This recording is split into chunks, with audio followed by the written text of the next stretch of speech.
My name is Crowe, and this is my introduction to ESFR 5423.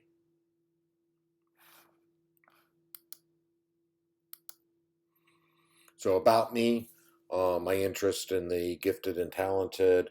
I really haven't had a whole lot of interest until this year. I noticed that I had a wide variety of students in my classroom, and I tended to fall in the situation to where they were smart enough, and I was focusing on um, some of my other students who either the discipline problems or they were the ones that were definitely struggling. So I kind of sat back towards about, I don't know, midway or a third or three quarters of the way through the year and noticed that there were some students who were still struggling. But I knew that they were intelligent enough. I knew that they could do the stuff. They just weren't getting the grades that I kind of expected them to. And also, I have to have an elective. So this is at Dr. Barnett. There's no need for introductions. I've had a couple of your classes, and I've definitely enjoyed working with you and learning a lot from you. So that's kind of the reason why I selected this class. What do gifted students need the most? I think that they need to not be done to like I did to them. They are unique, but they also have struggles. I notice a lot of teachers that tend to kind of look at them and go, that's not the student that I need to focus my energy on. And we'll get into why they're not going to be okay. We can't just leave them alone and say, let them go. Um, they need to be engaged. We need to develop relationships with them, and we also need to be able to not only teach them at the level that we're teaching, but also get them to engage at those higher levels where they can really flourish and make a lot of sense of the material that we're trying to present to them.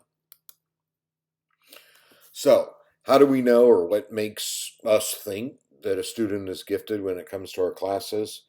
This is actually kind of hard. You don't know until you have the opportunity um, to evaluate some of their work and see what they're doing.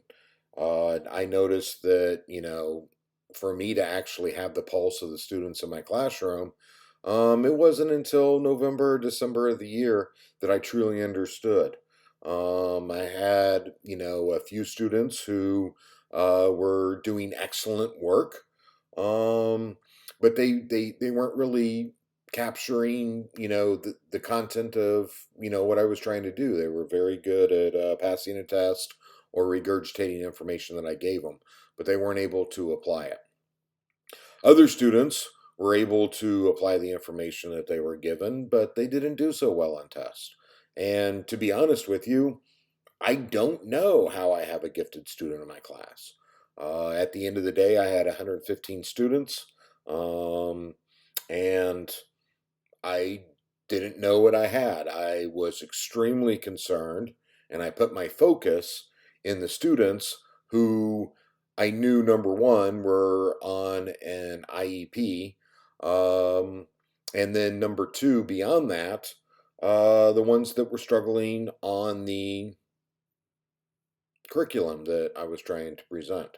Um, so getting beyond that, like I said, it took a long time for me to get to the point that those students were identified as, maybe I did a disservice to them. So, in a nutshell, I don't know. What makes them stand out? They don't stand out, in all honesty. Some of the students that were doing great in class did stand out because they were doing so well.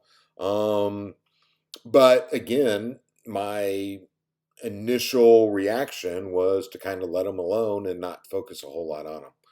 Um, the ones that I'm truly finding that may actually be gifted are the students that did struggle in the class as far as interacting with their other students, developing relationships with their other students, not wanting to ask a question. I'm assuming that those were the students that truly were gifted. And as I sit back, and I reflect on my first year of teaching, I kind of am asking myself, how could I have done better? So this course is probably perfectly timed for me. Do they really have more pressures than kids their own age? Um, I don't know. I really don't know. We tend to kind of look at kids who, have got special circumstances at home and say that they have a lot of pressures on them.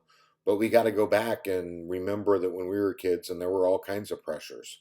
There may be some gifted students who are in the right home, um, who are encouraged, and that giftedness and those talents that they have are actually encouraged and exploited in the household.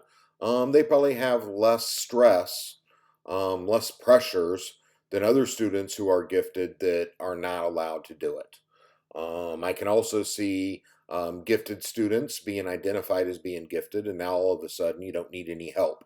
You're smart enough to do this. You're playing a game.